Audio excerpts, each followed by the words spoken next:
The elusive inn stood hunched against the cliff face, a brooding sentinel against the relentless ocean winds. Its silhouette, stark against the bruised twilight sky, held whispers of forgotten stories, of laughter and sorrow, of arrivals and departures. The salt-laced air carried with it the tang of the sea and a faint metallic scent, barely perceptible yet unsettlingly familiar.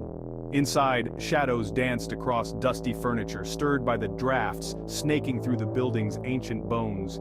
Each creak of the floorboards, every sigh of the wind through the eaves, seemed to echo with a life of its own. Some dismissed it as mere superstition, the ramblings of weary travelers seeking solace in the fantastical. But others, those who had felt the icy breath of the unknown on their skin, knew better. The man arrived with the setting sun, a figure emerging from the swirling mists like a phantom from the sea. His face, shadowed by a wide-brimmed hat, held an ageless quality, the lines etched deep, speaking of countless stories witnessed. His eyes, when they met yours, gleamed with an unsettling intensity, as if peering into the darkest recesses of your soul. He moved with an almost predatory grace, his silence more unnerving than any introduction. His voice, when he finally spoke, was low and melodic, a stark contrast to the harshness of the coastal winds. His request, uttered with an unsettling calmness, sent a shiver down my spine. He wanted room 13, a room shrouded in whispers, a room left perpetually vacant, its door bolted shut. The boss hesitated, a knot of unease tightening in his gut. It was said to be cursed, haunted by the spirits of those who had dared to spend a night within its walls. The man's request was as peculiar as his demeanor. He requested a single candle, a silver hand mirror, and a gramophone, its brass horn gleaming dully in the dim light.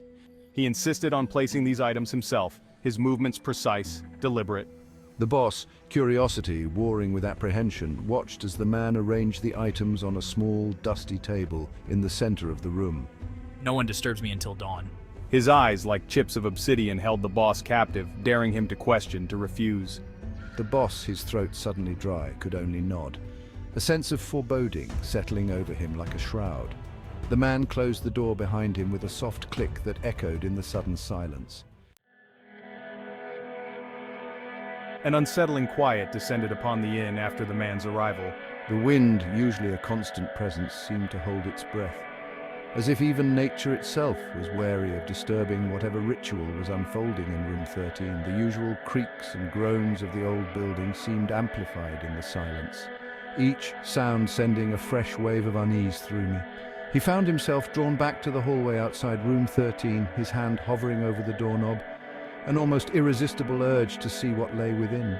But something held me back, a primal instinct warning me away.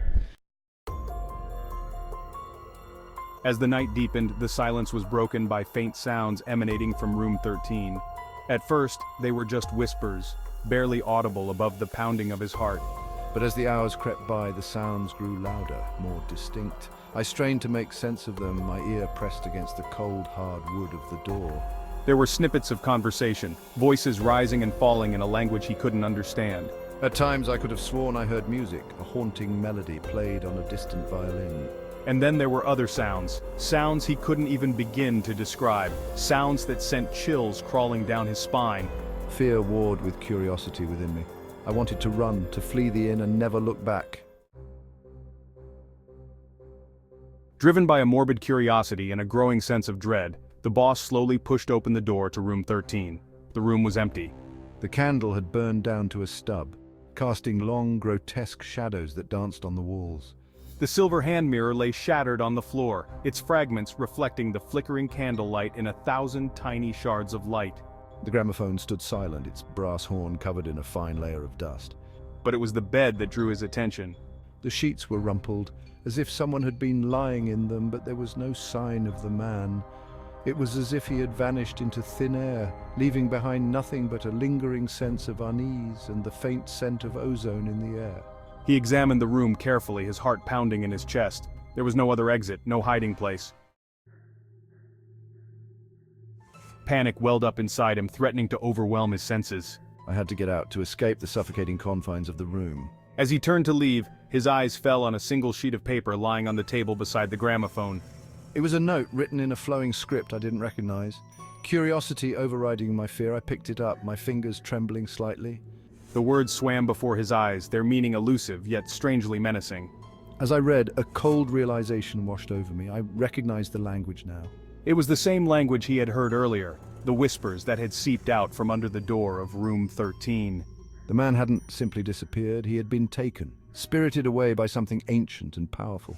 He was supposed to be a witness, a testament to the power of whatever forces were at play within the walls of the Elusive Inn. The Elusive Inn stood as it always had, a silent sentinel against the relentless assault of the sea. But for the boss, nothing would ever be the same. The man's disappearance, the unsettling events of that night, had left an indelible mark on his soul. He was left with more questions than answers. The Elusive Inn, once a place of refuge, now held an air of menace, its shadows whispering secrets he wasn't meant to know.